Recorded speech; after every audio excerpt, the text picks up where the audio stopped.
Bom dia a todos, estando presentes todos que vão participar nessa sessão, Ministério Público, secretário e demais auxiliares, e ainda invocando a proteção divina, eu declaro aberta a presente sessão ordinária desta segunda turma.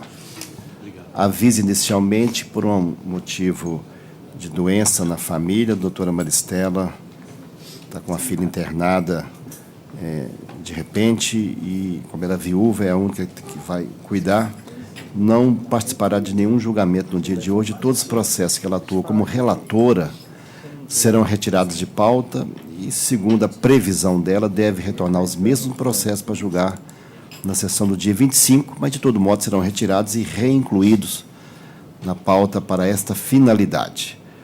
Os demais processos que ela atuaria como terceiro votante foram redistribuídos e agradeço também os colegas, especialmente doutor Vicente, doutor Helder, que de ontem para cá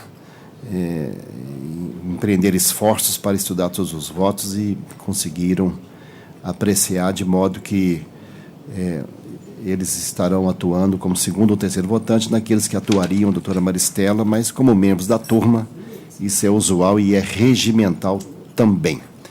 Então, nós vamos, de modo que qualquer advogado tiver escrito em processo que a doutora Maristela atuasse como relatora, esses processos não serão apreciados na pauta de hoje, serão retirados de pauta. Vamos, então, ao pregão do processo e, antes, submeto aos eminentes colegas a ata da sessão anterior e, não havendo qualquer objeção, declaro a mesma aprovada. Vamos, então, ao pregão do processo, observando as preferências regimentais. Na pauta do doutor Lucas, 23 da pauta, há uma advogada com preferência regimental, advogada do Rio de Janeiro, doutora Daiane Evelyn Meireles Muniz, pela recorrente reclamada, 23. 23 da pauta, doutor Lucas. Só um momento, 23, deixa eu verificar aqui. Doutora... Gestora Queiroz Galvão, é isso, né? Sim. A doutora gostaria de ouvir a proposta do relator para orientar a sustentação? Sim. Proposta de voto relator. Pois não, senhor presidente. Eu estou conhecendo dos recursos e, no mérito, negando provimento a ambos. Pois não. Doutora, gostaria de sustentar? Sim. Tem a palavra. Com relação ao deferimento do pagamento de férias em dobro, o reclamante, ele, no depoimento, afirma que marcava ponto, inclusive no período em que gozava férias. Verificando os cartões de pontos juntados, nos períodos de férias, não há qualquer marcação de ponto, entrada ou saída. O que há é a informação de férias nesse período. Por isso, o que se verifica é que, de fato, ele gozou de férias no período em que existem os recibos de férias juntados aos autos e, por isso, a reclamada requer a reforma para que seja, então, julgado improcedente o pleito. Pois não. Eminente relator?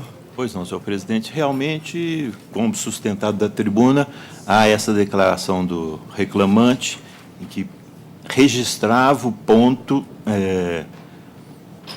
quando estava trabalhando e não o registrava no período das férias. Então, em princípio, o ponto demonstraria corretamente a época trabalhada e a não trabalhada. O problema é que, no conjunto da prova, as testemunhas que foram ouvidas informaram no sentido de que esse registro de ponto, que serve também à declaração do reclamante, era um registro à parte, quando em férias, quando no período que deveria haver o gozo de férias. Então, realmente, no ponto oficial, não há esse registro, mas havia um registro em outros documentos que não foram trazidos ao processo.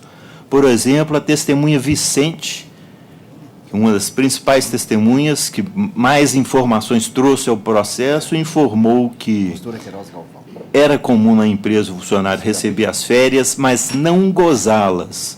O próprio depoente ficou 8 anos sem gozar férias. Contudo, gozou os períodos quando não havia obras.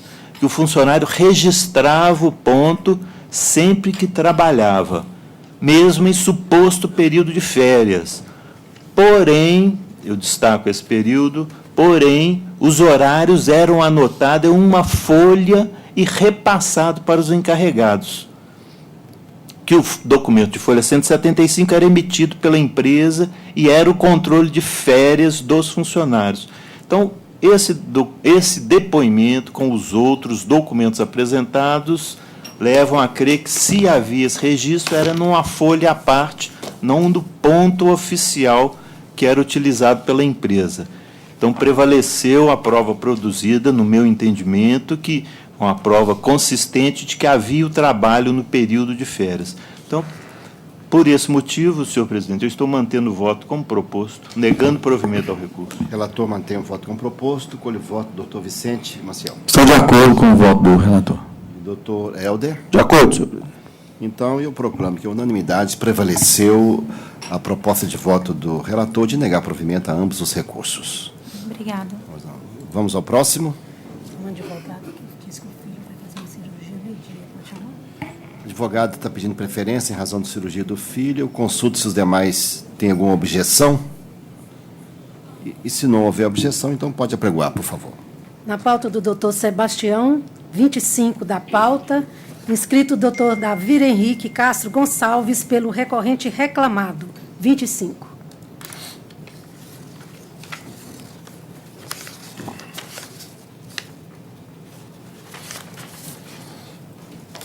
Esse 25 eu atuo como relator do processo.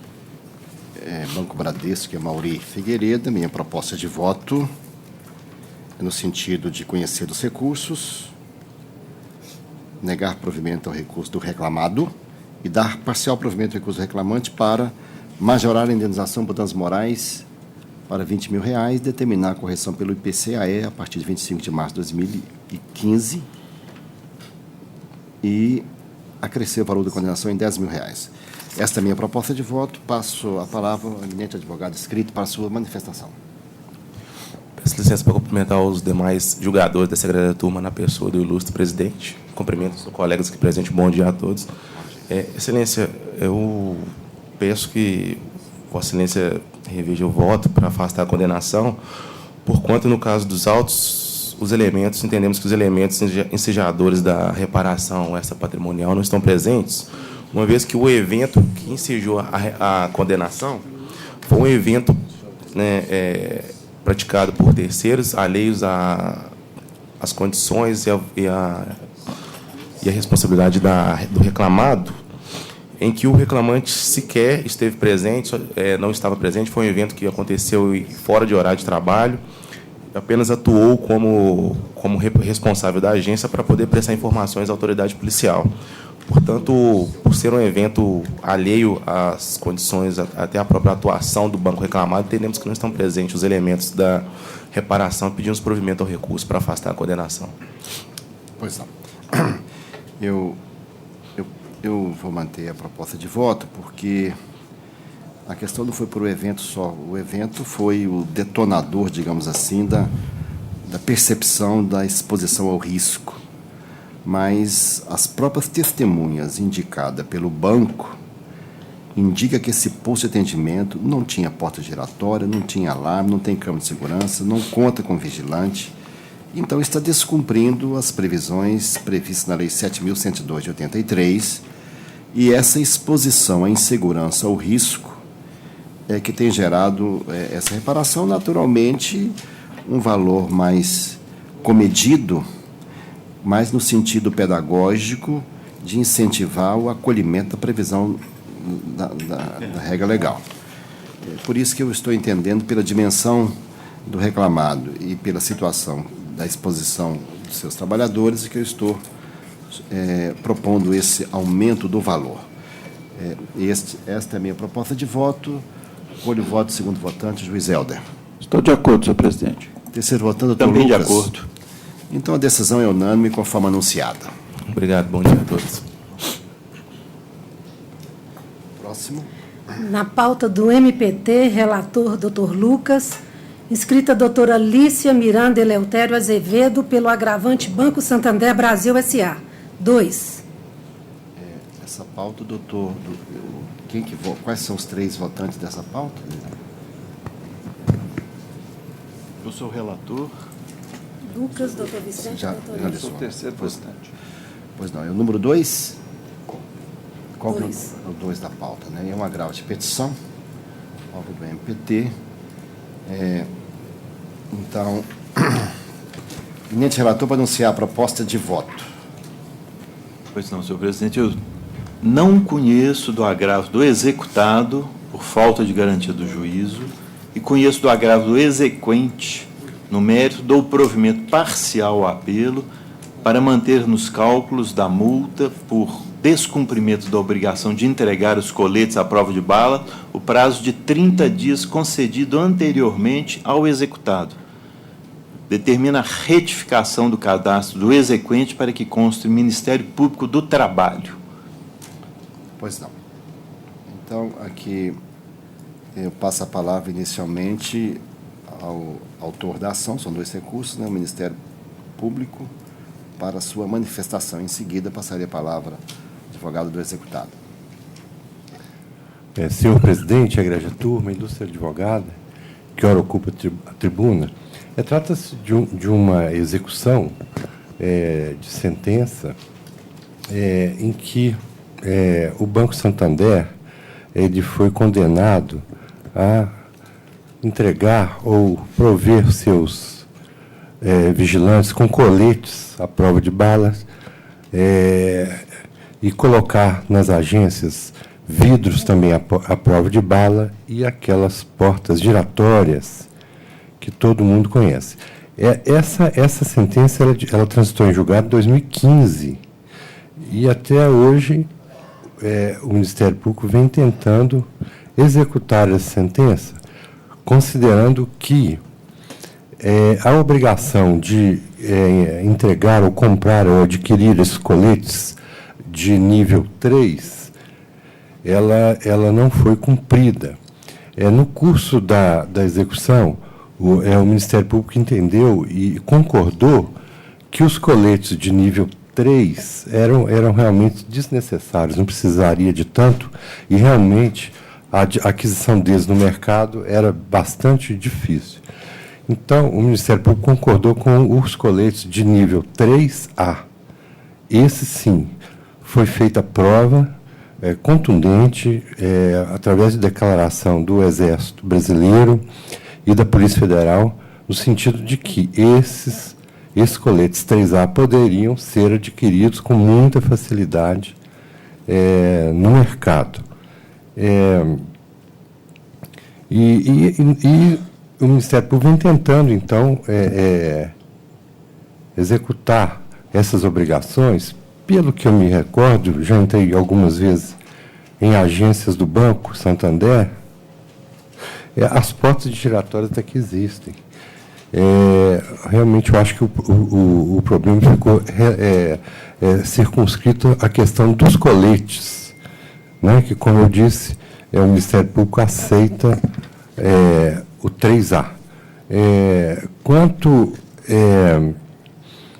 à questão das alegações do banco, o banco alega que a lei estadual foi parcialmente revogada no que tange a essas obrigações, e o Ministério Público respondeu no sentido de que, por ocasião da sentença e do acordo, essa lei estadual estava em vigor. Ademais disso, existe uma lei federal que vem em linha com essa determinação da lei estadual, ou seja, a lei federal continua em vigor, é a Lei 7.102 de 83. Então, desculpe que eu devia ter falado primeiro sobre a preliminar, realmente foi suscitado pelo Ministério Público de não conhecimento, tendo em vista que a execução não está garantida, porque o banco apresentou um seguro, né? E esse seguro, ele ele tem prazo de vencimento e pode ser revogado como qualquer contrato ou extinto como qualquer contrato pelas formas de extinção dos contratos prevista no Código Civil. Inclusive, ele tem termo final de validade.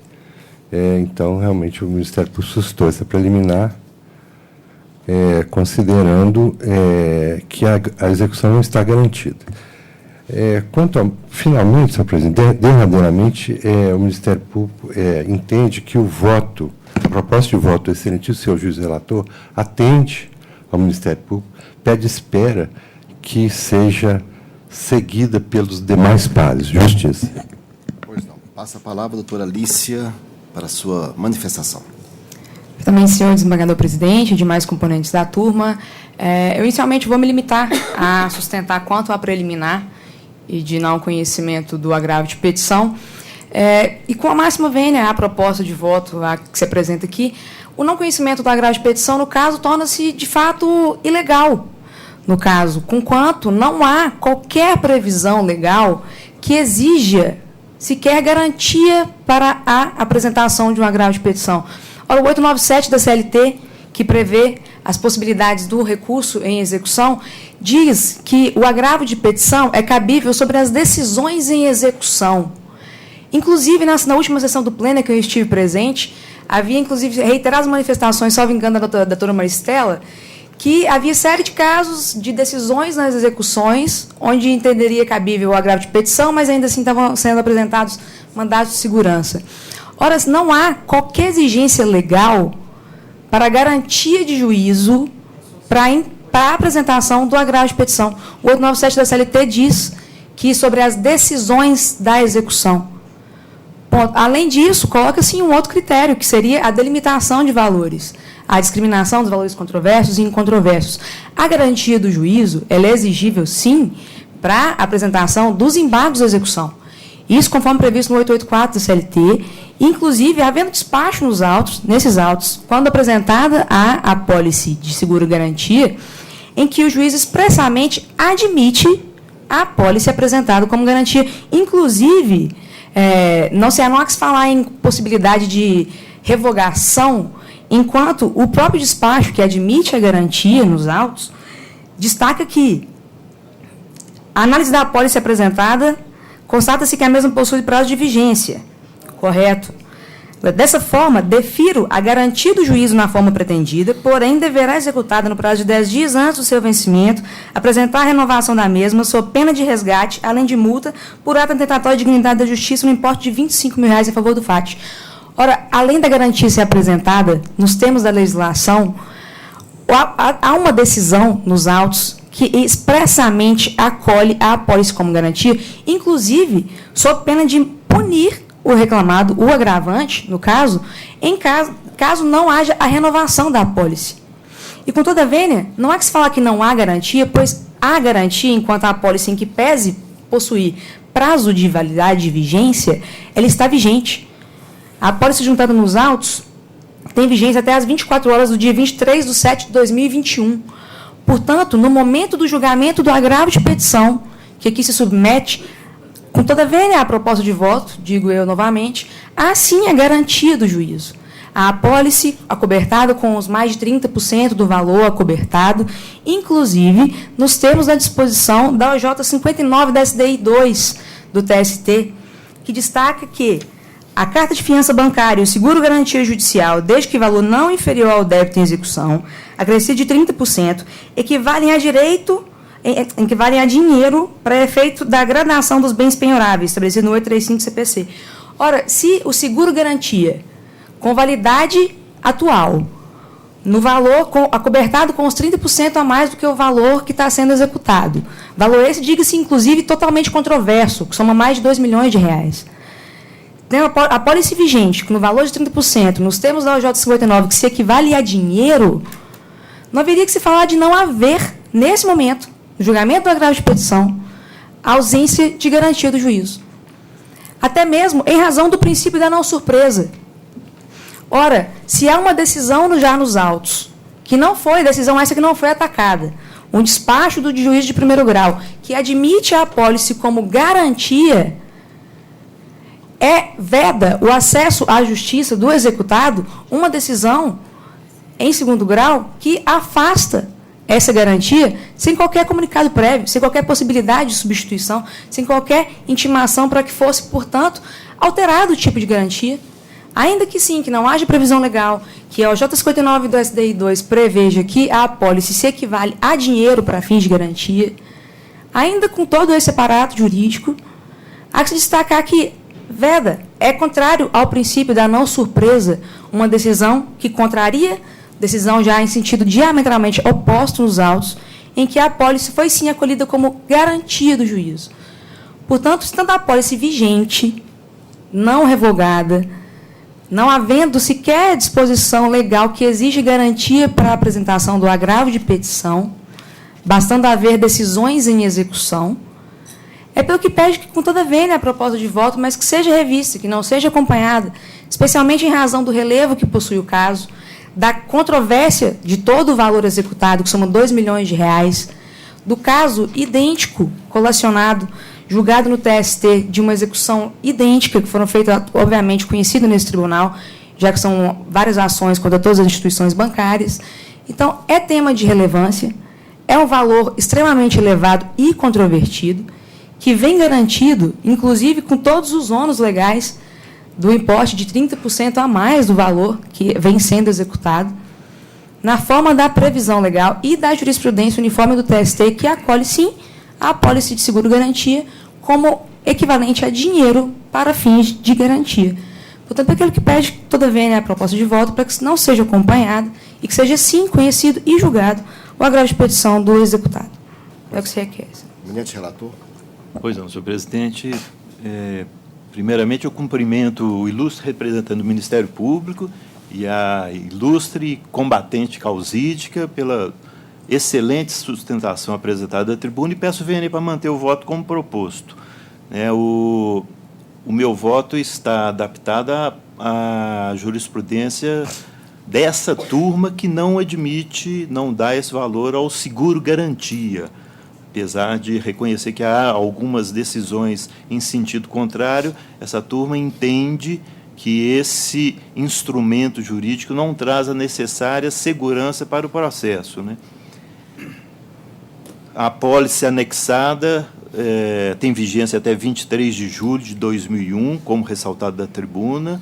A renovação dela não é automática, depende de solicitação pela executada dentro de 60 dias antes do término da vigência da apólice, sujeita a análise, anuência expressa e emissão do correspondente endosso, conforme consta no item 5, folha 1059, e no item 4, de folha 1176. Nessa circunstância, a tramitação processual pode ultrapassar o prazo de vigência da apólice, caso a executada não tome medidas para a renovação do seguro, prejudicando a garantia do juízo. Então, eu fico vencido nessa parte, porque dou valor a essa garantia, mas não é a posição que prevalece nessa turma, e é por isso que eu estou mantendo o voto nesse sentido. A turma também não está vinculada às decisões de primeiro grau, né? Exatamente por isso que existe o tribunal, e a turma é para rever essas posições quando não concorda com as decisões assumidas em primeira instância, e é isso que está acontecendo em relação a esse ponto específico da garantia judicial. Então, é nesse sentido, não estou conhecendo, o voto é no sentido de não conhecer do agravo apresentado pelo banco. Em relação ao agravo do Ministério Público, também peço vênia para manter o voto como proposto, entendendo que a sentença já havia fixado o prazo de 90 dias, exatamente para que o executado tomasse as medidas necessárias ao cumprimento das obrigações impostas e solucionasse eventuais contratempos que, porventura, surgisse. Como salientado pelo juízo de origem, o prazo estipulado é razoável e, não tendo sido postulado o seu elastecimento para cumprimento das obrigações na fase de conhecimento, concessão de novo prazo posteriormente, já na fase de execução, não seria cabível. Então, é nesse sentido que eu estou votando para dar provimento ao agravo apresentado pelo Ministério Público para manter nos cálculos da multa por descumprimento da obrigação de entregar os coletes à prova de bala no prazo de 30 dias concedidos anteriormente ao executado. Já em relação ao outro ponto, da fixação de outras multas, eu estou entendendo que seria o caso, nessa fase ainda, de uma aplicação de 2 penalidades da mesma falta, não seria o caso. Haveria um bis in idem se fosse atendido esse pedido do Ministério Público. Então, nesse ponto, eu estou negando provimento. Sim. Excelência, uma questão de fato apenas para compreender a limitação do voto. Seriam os 90 dias da sentença ou os 30 dias concedidos após a alteração da obrigação? É que houve essa alteração nos embargos. É porque houve alteração dos coletes, como bem disse o representante do Ministério Público, houve alteração da obrigação. E nessa alteração é que foi concedido o prazo de 30 dias. A multa seria, então, a partir desses 30 dias concedidos na execução?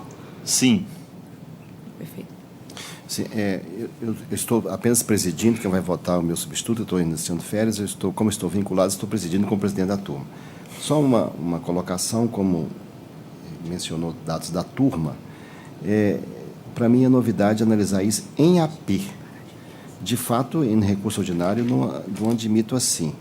Mas, nos julgamentos de agravo de petição, quando eu participo, eu não considero o depósito como pressuposto recursal do agravo.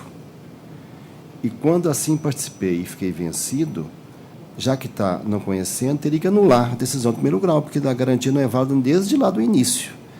Se não fizer assim, vai prevalecer a decisão de primeiro grau, que ficaria sem a garantia. Só uma questão para colocar, porque isso é novidade, assim, doutor Lucas, de chegar em agravo de petição. Nós apreciamos muitos casos aqui, porque eu sei que o doutor Lucas considera isso, o seguro válido, né? Mas aqui tem um dado adicional que eu não tenho nenhuma notícia de ter apreciado isso em agravo de petição.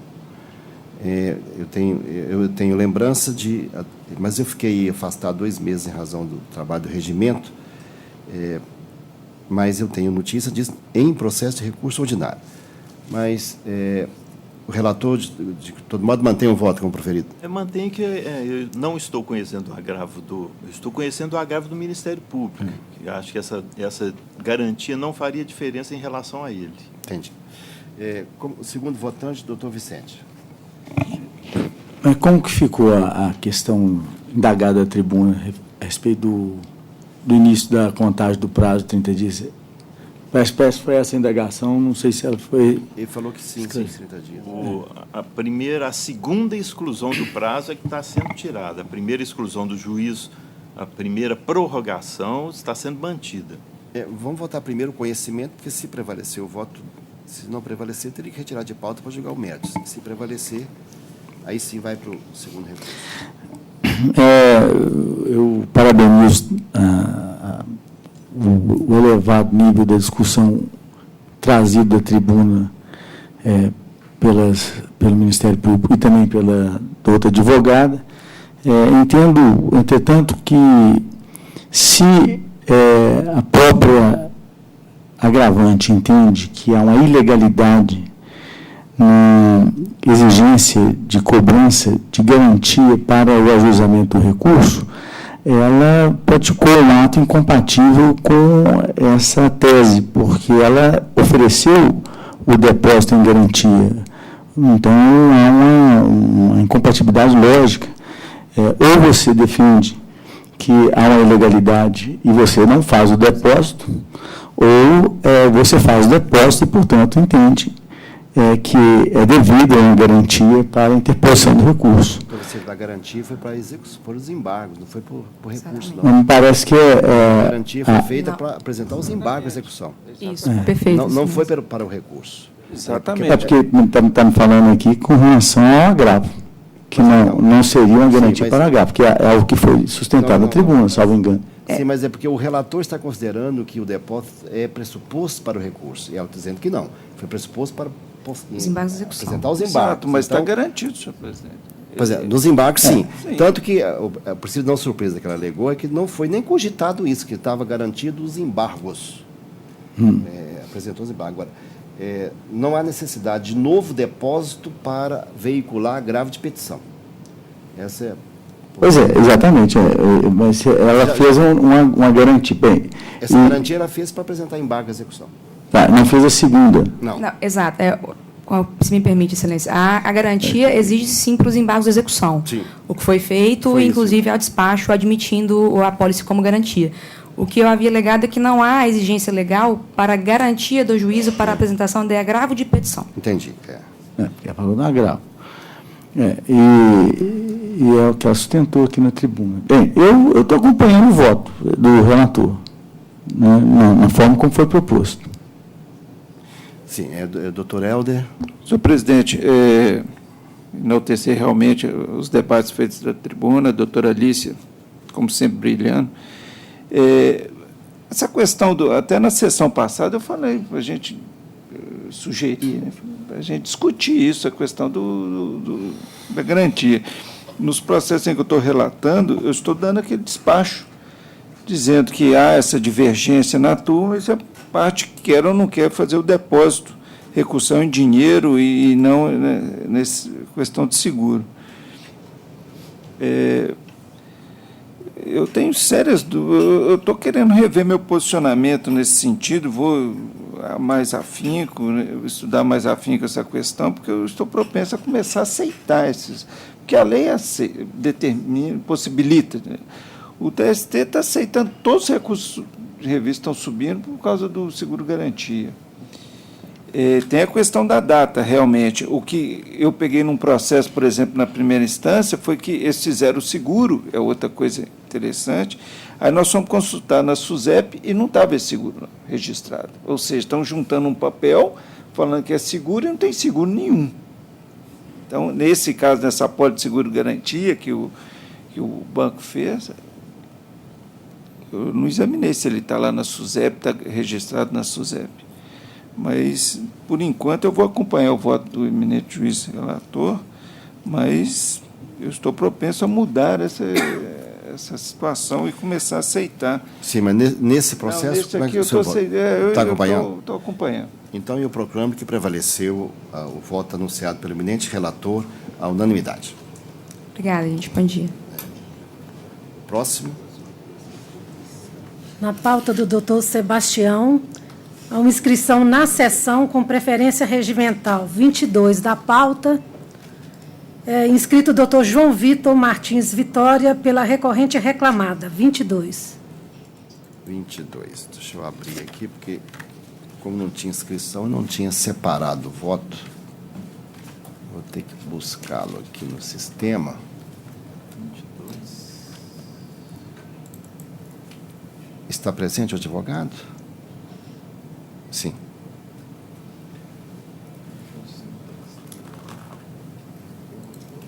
Santos Alves da Cruz e Turi Transporte, né?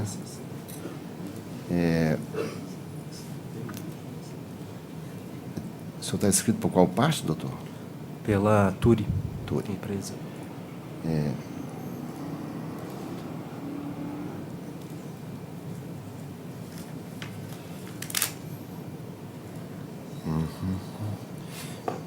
Eu não tinha separado porque o processo, a inscrição só feita hoje. Eu estou mantendo a sentença de origem, conhecendo e negando provimento a ambos os recursos. O senhor tem a palavra para sustentação, doutor. O voto atende, Excelência. Então, eu colho o voto do segundo votante, doutor Helder. De acordo, senhor presidente. De acordo. Doutor Lucas. Então, a decisão é unânime, conforme anunciado. Obrigado, bom dia. Bom dia. Próximo. Passando para a pauta do doutor Helder, 36 da pauta, inscrito o doutor Daniel Guerra pela recorrente reclamante, 36. 36. Doutor Helder é o relator. Quando tiver condições... Pois não, senhor presidente, eu estou conhecendo os recursos ordinários interpostos pelas partes e, no mérito, estou negando-lhes provimento. Se nega, o senhor tem a palavra, doutor. Bom dia, senhor presidente, demais membros integrantes dessa douta turma julgadora. Só aqui esse esclarecimento é porque eu tenho 2 inscrições. Esse processo se refere exatamente a qual dos casos? Iara de Cássia. Iara, tá. Nesse caso, então, vou me limitar a tecer considerações só sobre um tópico do meu recurso, que cuida do adicional de periculosidade. Neste caso, a perícia não reconheceu a situação de trabalho em condições perigosas por conta da reclamante, situação essa que destoa de uma infinidade de outros laudos que foram realizados no mesmo local, em idênticas circunstâncias, e que consagraram conceitualmente uma situação diferente. Todos esses laudos foram juntados tanto na inicial, posteriormente à realização da perícia, como documento novo, outros laudos que surgiram também foram juntados aos autos e encampam um entendimento diferente, que parte de uma premissa interpretativa dos normativos, qual seja, no ambiente onde a reclamante laborou, existe um compartimento não estanque do restante do galpão que alberga uma quantidade significativa de inflamáveis.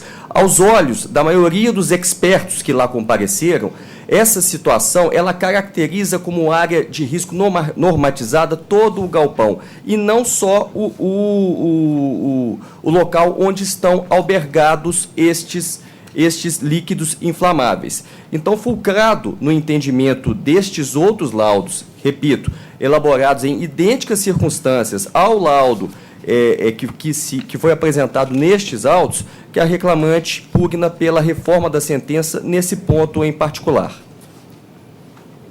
Pois não. Eminente relator. Senhor presidente, é verdade o que o ilustre advogado disse da tribuna, que alguns laudos deram a periculosidade para alguns empregados da empresa. Por exemplo, a reclamante junta aos autos um laudo pericial feito no processo do reclamante Lidoval Leandro Lima Cordeiro, onde aparece a periculosidade. Só que, naquele caso, o perito informou que ele era o responsável pela manutenção. Ele fala assim, até esse reclamante Lidoval, até o final de 2017, era o autor que buscava os tambores e realizava a troca no cubículo das máquinas. Diante do reto exposto, as atividades do reclamante são consideradas perigosas. Sim, ele trabalhava na área de risco e com o risco diretamente. No caso da Iara, não havia esse trabalho. O que se quer lá é que, por exemplo, pegue no galpão, sem se preocupar com a área de risco delimitada, que é que todo mundo que está nesse galpão receba o adicional de periculosidade, o que não encontra sustentação na lei. Por isso, senhor presidente, eu mantenho o voto como proposto. Doutora Adé mantém. Doutor Lucas. Senhor presidente, eu também acompanho o voto do relator, que analisou especificamente essa questão. Eu estou com o laudo aberto aqui. Esse, para mim, é um dos melhores peritos que atua aqui em Minas Gerais. O laudo é preciso, traz fotos, levanta toda a situação do trabalho do reclamante. Então, eu acompanho o relator. Doutor Vicente? Eu estou de acordo. Então, a decisão é unânime, conforme anunciada. Negar provimento. O próximo, ainda da pauta do doutor Helder? É o 40 da pauta, inscrito o doutor Daniel Guerra, pelo recorrente e reclamante. 40. Doutor Helder, proposta de voto? Só um minuto. O 40 agora é da reclamante. Pois é. Esse, senhor presidente, é porque esse caso é o caso da Avon, né? No meu voto, eu estava retirando a responsabilidade subsidiária dela. Mas como houve divergências, eu vou pedir para retirar esse processo de pauta, trazer para a próxima... Não, vou retirar o processo de pauta e vai ser incluído novamente, porque eu tenho que complementar o meu voto. Então, eu peço vênia ao ilustre advogado, mas como está tendo essa divergência, então eu tenho que complementar meu voto. Tá bom, então será retirado de pauta, pedido do relator número 40. Vamos chamar agora o Berlândia, precisamos liberar o canal para outras turmas. Pode apregoar. Da pauta do doutor Sebastião, 23 da pauta, sustentação oral à distância, Foro de Uberlândia. Doutor Fernando Súzia Leles Júnior, pelo agravante, 23. Pois não. Esse caso aqui, de Uberlândia, tem sido daqueles rotineiros. Essa turma tem posição sedimentada, conforme cada caso. E neste caso aqui, eu estou propondo conhecer do agravo e negar provimento, porque não operou-se a coisa julgada. Então, coerentemente com todos os demais, é a minha proposta de voto. O eminente advogado tem a palavra. Excelências, bom dia a todos. Aqui não sei se está com alguma interrupção, mas o senhor está manifestando no processo 10.79807/2017, não é isso? Porque está muito baixo. É isso mesmo, Levi Lucas e Kalink. E estou propondo negar provimento porque a execução era provisória e não teve ainda o trânsito em julgado. Por isso que eu estou negando provimento para extinguir a execução provisória. Pois não, excelências. Neste caso, excelências, eu chamo a atenção pelo seguinte. O processo principal de número 985-58-2014 da 5ª Vara do Trabalho de Uberlândia se encontra atualmente sobrestado com recurso extraordinário patronal no TST. É um processo de 2014. As decisões principais havidas neste processo, ou seja, decisões acerca da não admissibilidade do recurso de revista patronal, decisão acerca do não provimento do agravo de um instrumento no recurso de revista patronal, foram todas proferidas muito antes da decisão do Supremo Tribunal Federal na data de 30 de agosto do ano passado. A gente tem que pensar nesses casos, excelência, data máxima vênia do voto do eminente relator, que a execução provisória ela tem o condão unicamente de permitir a discussão dos cálculos, de trazer celeridade e economia processual ao processo. Porque uma vez transitando em julgado da forma que está no TST, o processo, a reclamante sairia vitoriosa e aí sim poderia se discutir exigibilidade ou inexigibilidade deste crédito para levantamento. Mas o crédito já estaria consolidado, ainda que provisoriamente, mas consolidado. Já se a decisão fosse desfavorável, que seria muito difícil, que é o que a gente não tem notado acontecer no TST, data máxima vênia, porque o TST se embasa muito na questão processual, na impossibilidade de reanálise de provas. Se modificada essa decisão, excelência, da fase de conhecimento, onde a reclamante se tornou bancária, o que se teria seria apenas uma execução provisória consolidada, aí sim para ser declarada extinta, assim como também seria o processo principal. Eu chamo a atenção ainda para o risco, excelências, de se declarar de imediato a impossibilidade dessa execução provisória, que poderia levar ao entendimento de que o crédito, desde já, aliás, ele é inexigível, sendo que essa decisão ela é prematura, uma vez que o processo principal ainda não findou. Então, data máxima vênia, excelências, eu tenho sustentado nessas situações onde tem execução provisória, que o ideal é manter-se provisoriamente a exigibilidade do crédito, sem permitir, entretanto, qualquer levantamento de valores para reclamante, ou manter-se o sobrestamento dessa execução provisória quando os cálculos já estão integralmente discutidos, como é no caso destes autos. Nestes autos aqui não há mais discussão em embargos, em impugnação à sentença de liquidação, já está consolidado o crédito. Manter-se a suspensão desse processo tal qual está o processo principal. Porque nesse sentido, quando sair o julgamento do processo principal em definitivo, aí sim vai possibilitar as partes reclamante e reclamadas discutir se esse crédito é exigível ou não. Do contrário, a gente tem um risco muito grande em já extinguir a execução provisória, que pode levar à interpretação de que esse crédito é de pronto inexigível. Então, peço vênia para que seja permitida a continuidade dessa execução provisória sem ser extinta. É como sustenta, excelência. Pois não, vou manter o voto, até porque a decisão da DPF vincula os demais órgãos e qualquer julgamento posterior não pode contrariar a decisão da DPF. Como não transitou em julgado, eu mantenho o voto. Colho o voto segundo votante, doutor Helder. De acordo, senhor presidente. Doutor Lucas. De acordo. Decisão é unânime. O seguinte. Também do Foro de Uberlândia, o doutor Fernando Súzia também está inscrito, mas para processo de relatoria da doutora Maristela. Doutora Maristela, esse processo será adiado, né? Retirado de pauta. Retirado de pauta. Todos os processos da doutora Maristela estavam como relatora, como ela não pôde comparecer hoje, em razão de enfermidade na família, na filha, então o processo da doutora Maristela como relatora não será apreciado. Então, retirado Vai de para a pauta. próxima sessão, Excelências? Não, será retirado de pauta possivelmente no dia 25. Mas não será. Pois não, obrigado. Será retirado de pauta e reincluído posteriormente. Obrigado. Pois não. Próximo. Passando para a pauta do doutor Helder, 20 da pauta, inscrita a doutora Silvia Bias Fortes, pela recorrente reclamada Claro S.A. 20. Número 20 da pauta, doutor Helder, para anunciar a proposta de voto.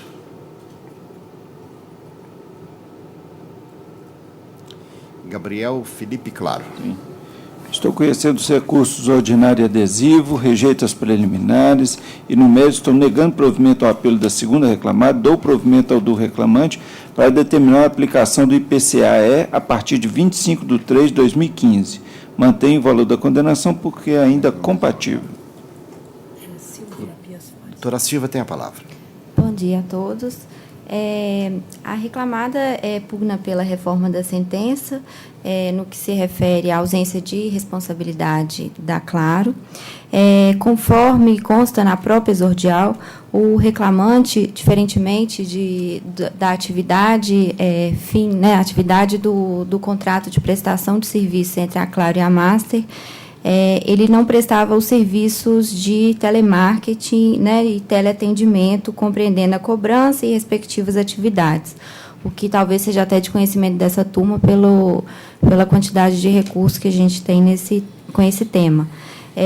A atividade do reclamante, conforme consta na própria exordial, era de gerente comercial de qualidade.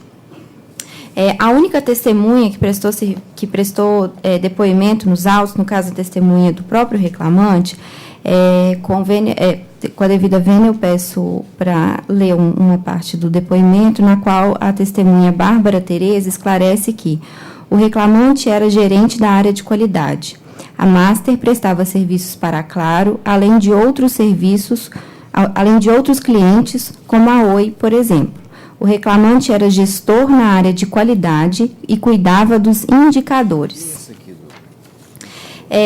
Conforme, então, juntando o depoimento da testemunha e a própria confissão do reclamante quanto à atividade exercida por ele, no momento em que ele prestou serviços para a Master, e juntando a isso a atividade a finalidade do contrato de prestação de serviços entre a Claro e a Master, que compreendia a função de call center, teleatendimento e a cobrança e respectivas atividades de back-office para a Claro, verifica-se que o reclamante não atuou como atendente de telemarketing, mas apenas como gerente comercial, função não vinculada ao contrato.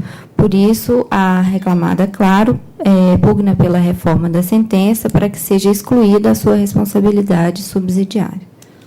Relator.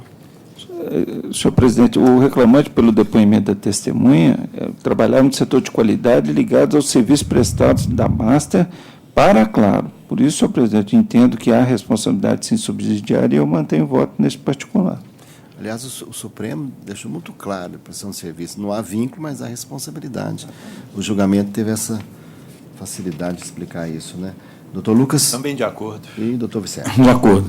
Então, a decisão é unânime, conforme anunciada. O próximo. Continuando na pauta do doutor Helder, 33 da pauta, inscrito doutor Lucas Henrique Gonçalves da Silva, pela recorrente reclamada.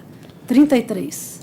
33 Eduardo Vieira de Rezende, doutor Helder, para anunciar a proposta de voto. Pois não, senhor presidente, eu estou rejeitando a preliminar de inadmissibilidade alegada pelo reclamante e conheço de ambos os recursos ordinários de aposta. Rejeito a prejudicial de prescrição e, no mérito, nego provimento ao do reclamante e dou provimento ao recurso ordinário da reclamada para excluir da condenação a multa do parágrafo 8º do artigo 477 da CLT e julgar improcedente o pedido inicial. Invertidos os ônus da sucumbência, os custos processuais no valor de R$ 800, calculados o valor da causa de R$ 40 mil, ficam como encargo do reclamante, isento porque é beneficiário da assistência judiciária gratuita. O reclamado poderá pleitear a devolução das custas recolhidas na forma regimental. Aguarda o voto divergente, doutor? Sim, excelência. Doutor Lucas? Estou de acordo. E doutor Vicente? De acordo. Então, a decisão é unânime, conforme anunciado. Muito obrigado, bom dia. Bom dia. O próximo. Passando para a pauta do doutor Sebastião, 12 da pauta, inscrito doutor Moisés Fonseca Monteiro Alves, pelo recorrente reclamante. 12. Pois não. Número 12 da pauta é Bruno Marques Coelho e Green Cervejaria Limitada. A minha proposta de voto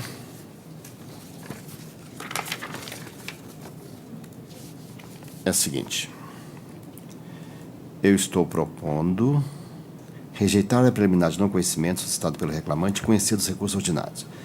E no mérito estou propondo dar parcial provimento de recurso do reclamante para, primeiro, determinar que, para fins de condenação imposta na sentença, deverá ser observada quanto aos dias em que a ré não juntou-se controle de frequência do autor a seguinte jornada: segunda e terça-feira, das 16 a 1 do dia seguinte, quinta-feira, das 16 a 1h30 e sexta-feira, das 16 às 3 do dia seguinte. Em sábados alternados, das 17 às 3 e 8 às 17. E aos domingos, de 8 às 17, com gozo integral do intervalo entre as jornadas, salvo em um dia por semana, e o descanso semanal remunerado gozado às quartas-feiras, à exceção de uma semana por mês, em que deverá ser considerado que o autor se ativava às quartas-feiras, das 7h30 às 11h. E ainda, dando provimento também para crescer a condenação por pagamento como esse, das horas subtraídas do intervalo interjornadas mínimo legal de 11 horas, observada a jornada hora fixada, com os reflexos indicados na sentença, e também condenar o reclamado ao pagamento da dobra com o terço das férias de 23 dias de férias não gozados relativa aos períodos aquisitivos 2010-2011, 2012-2013, 2013-2014, 2014-2015 e 2015-2016. E estou também dando parcial provimento ao recurso da reclamada para reduzir o valor dos honorários periciais para R$ 1.600, mantendo o valor da condenação, porque ainda é compatível. O senhor aguarda eventual voto divergente, doutor? Excelência, bom dia. Bom dia. Muito obrigado pelo voto. Eu gostaria de saber o que Vossa Excelência, como Vossa Excelência posicionou acerca do salário extra-folha. Sim. Salário extra-folha, estou negando provimento. O senhor quer sustentar quanto a esse ponto? Sim, Excelência. Pois não. Bom dia, senhor presidente, na pessoa de quem eu cumprimento os demais membros da turma, excelentíssimo membro do Ministério Público, serventuários de Justiça que aqui sempre com tanto carinho nos assistem, colegas advogadas, colegas advogados, demais presentes, eu cumprimento de forma igualitária. Excelência, nós entendemos que houve, por parte da sentença, o supedâneo trazido pelo depoimento testemunhal da testemunha da reclamada, que, com muito respeito, nós aqui entendemos não ser um testemunho que deve, nesse momento, ser valorado, na medida que, nos últimos 5 anos, a reclamada não trabalhou com o reclamante. Portanto, há que se considerar que o testemunho dela não se reveste de veracidade na medida que ela não conhece, de fato, a rotina dos últimos 5 anos do reclamante. Razão pela qual a gente entende que há também no processo uma série de confissões por parte do preposto, como, por exemplo, o tempo do contrato informal, onde não há anotação na CTPS, e também o efetivo fornecimento da alimentação, que, ao nosso sentir, integra o salário e, portanto, a sentença descuida-se de analisar esse ponto, ao arrepio mesmo da confissão do preposto. E quanto ao salário extra-folha, Excelência, eu, reiterando agradecimento pelo voto e muito respeitosamente a posição de Vossa Excelência, bem como do que exarado pelo juízo de primeira instância, nós entendemos ser extremamente necessário a existência do salário extra-folha, na medida que a testemunha diz claramente que pagava ao reclamante 2 valores: o valor declarado na CTPS e um outro valor por fora. Valor esse por fora que que ainda assim exorbita o valor que era pago na CTPS. E esse valor, ele é não só comprovado pela manifestação testemunhal, mas ele também é comprovado por um documento que a reclamada fez, reconhecida em cartório, de que ela pagava um valor extra ao reclamante. E esse documento que a reclamada faz e firma no cartório dizendo que pagava um valor extra ao reclamante, visava comprovar para fins de financiamento que ele de fato tinha uma remuneração que o fazia legítimo e o fazia capaz de assumir um financiamento para trocar o seu carro. E aí, aqueles que escutam podem dizer o seguinte: nossa, mas viu a afirmação do Moisés na tribuna, na medida que a empresa revestida de solidariedade, revestida de complacência, de benevolência em relação ao reclamante, firma um documento em cartório para ajudá-lo a trocar seu carro.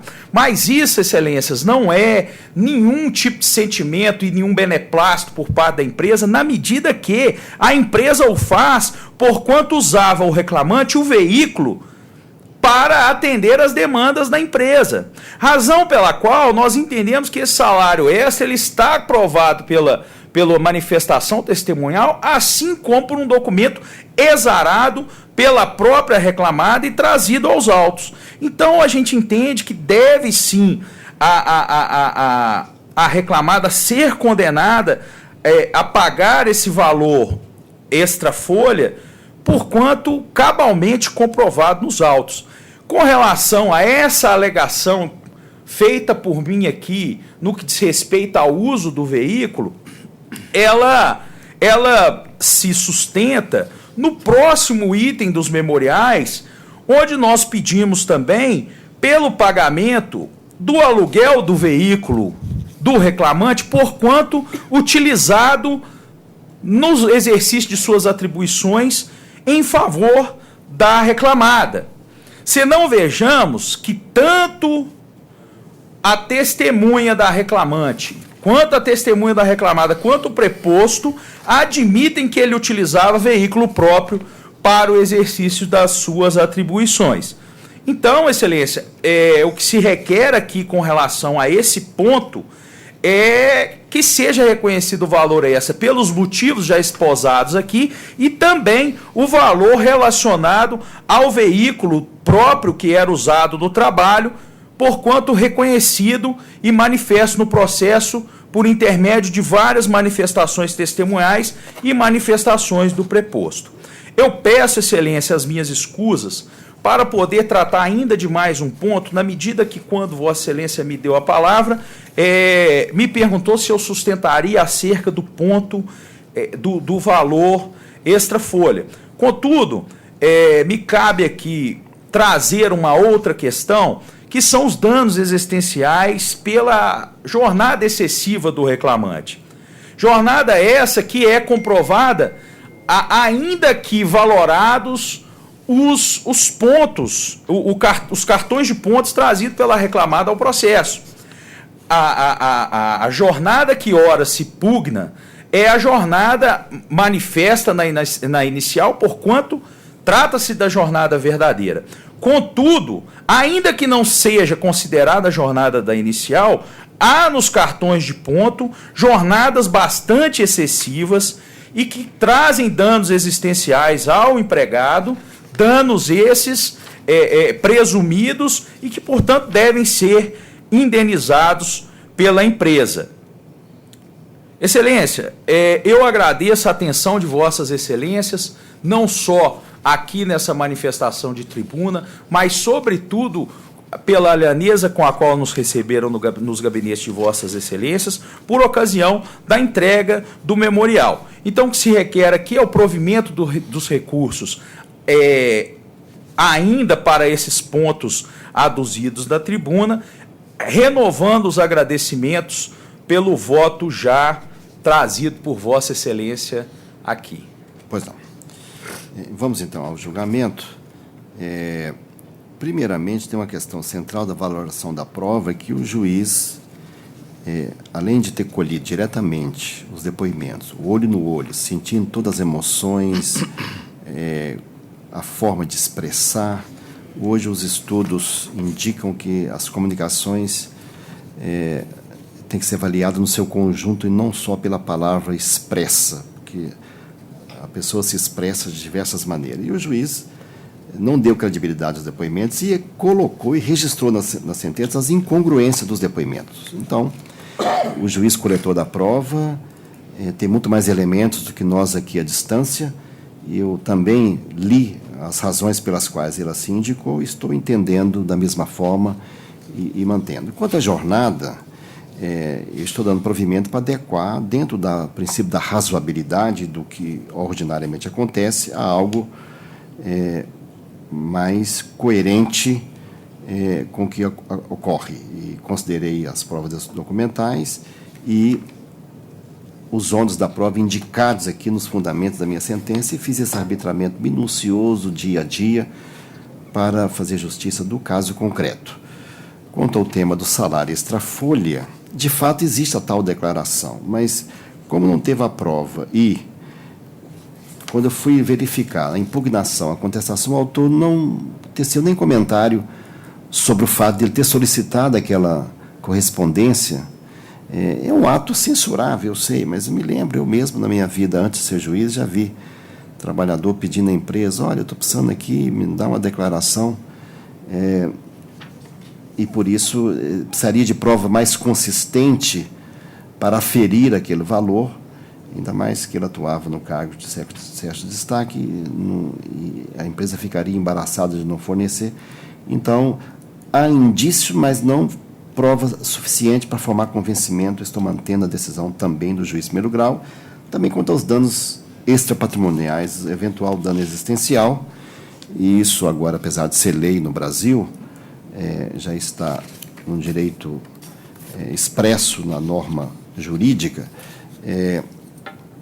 Eu não vislumbro aqui que tivesse uma jornada de tal forma ostensiva que o privasse do seu dia a dia, de modo a afetar o seu projeto pessoal de vida. Então, não vislumbrei também, temos danos existenciais. Quanto aos demais pontos, eu já estou dando provimento. E, quanto ao tema do veículo, também pela carência de prova indicada, não é possível o judiciário interferir na negociação de valores quanto à utilização ou não de veículo, por isso essa turma não concede habitualmente essa integração quando a atividade, ainda que use veículo próprio. Então, em síntese, o processo é longo, várias matérias, mas eu estou mantendo a proposta de voto e colho o voto segundo votante, juiz Helder. Senhor presidente, eu estou de acordo, só para ressaltar que essa questão da declaração que foi feita para enganar terceiro, para financiamento, é interessante, porque no processo o reclamante quer que vale apenas na questão da remuneração. Mas quando classifica ele como gerente, que impediria o recebimento de horas extras, ele despreza, né? Quer dizer, o documento ele quer que seja utilizado apenas quando ele beneficia, o que é impróprio no caso disso. Por isso eu estou acompanhando integralmente o voto de Vossa Excelência. Doutor Lucas. Eu também estou acompanhando. Em relação a essa declaração, também achei interessante que a declaração não fala de recebia salário fixo mais comissões no valor de tanto. Fala que ele recebia esse valor, R$ 1.800 a R$ 2.000, que dá, como gerente, o que dá realmente a média dos recebimentos. Chega no valor que ele recebia efetivamente reconhecido. Então, eu estou acompanhando o voto. Então, a decisão é unânime, conforme anunciada. Muito obrigado, excelência. Bom dia. Bom dia. Próximo.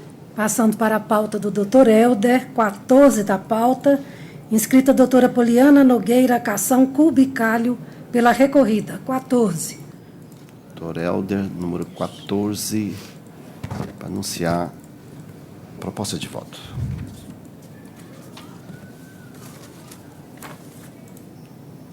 (10.405) é o número do recurso. E o reclamante é Leandro e Vale do Tijuco, Açúcar e Álcool. Senhor presidente, eu estou conhecendo o recurso ordinário interposto e no mérito estou negando-lhe provimento. Aguarda eventual voto divergente, doutora. Bom dia, excelência. Sim, por favor. Pois não. Doutor Lucas? De acordo. E doutor Vicente? De acordo. Então, a unanimidade negou o provimento. Tem alunos aqui assistindo hoje? Não. Tem alunos de alguma faculdade assistindo a sessão? Não, né? Não. Tem, né? É só para informando para a aluna que está ali, mas julgou esse processo em menos de 1 minuto. É só para dizer o seguinte: o relator recebe o processo, analisa com todo cuidado o recurso, passa horas, às vezes, despacha com a assessoria, redige um voto, coloca no sistema, vai para o segundo votante apreciar, ele revê todo o caminho percorrido pelo relator, analisa, e o terceiro votante também. Às vezes, como é o meu caso, algumas madrugadas de sábado e domingo. Vou fazer uma palestra em algum outro lugar. Então, mas como é que teve tempo de apreciar o processo e julgá-lo assim, em menos de 1 minuto? Porque, antigamente era assim. Antigamente, em 91, quando eu comecei a substituir a doutora Alice Monteiro de Barros, a gente lia o relatório, depois do relatório lia o voto, linha por linha, integralmente, acompanhava tudo, ficava o secretário trazia da secretaria um carrinho com todos os processos, me presta os autos aí do número 60 da pauta aí. A gente corria lá, verificava, coisa assim.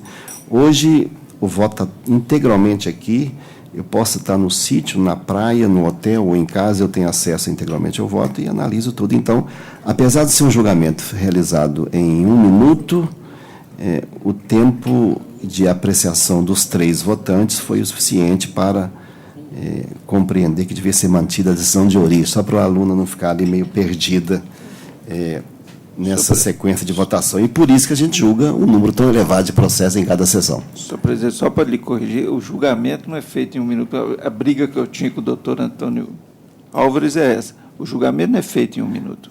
Proclamação do resultado que é dado. A ratificação dos votos, talvez, né? Porque o julgamento pode dar no seu gabinete, na sua casa.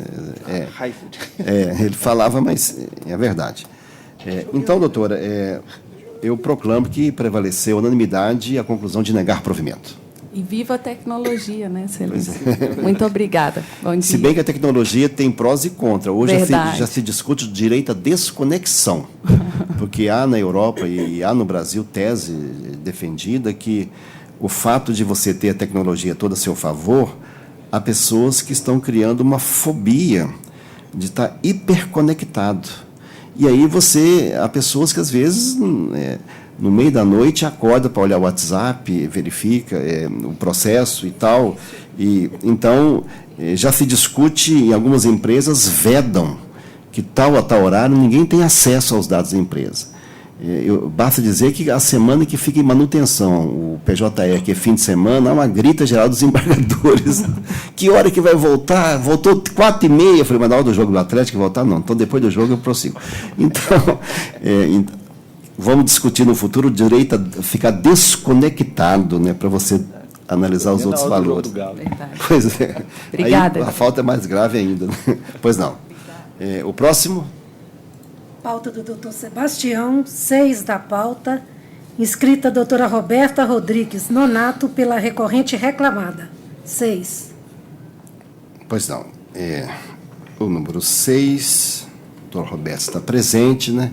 Despachou comigo ontem, levou um segurança. Eu estou... Também registro a presença dos dois. Eu estou conhecendo... A minha proposta de voto é o seguinte... Estou conhecendo dos recursos, estou propondo prover em parte o recurso do reclamante para declarar a natureza salarial dos bônus e deferir os reflexos e determinar a natureza das parcelas na forma da fundamentação. Estou negando o provimento do recurso da reclamada. Passo a palavra à eminente advogada para a sua sustentação. Bom dia, excelências. Eu agradeço a cada um que me recebeu ontem. Apesar do estar acompanhado com meu segurança, mas trabalha lá dentro da Ambev e acompanha esses casos estratégicos.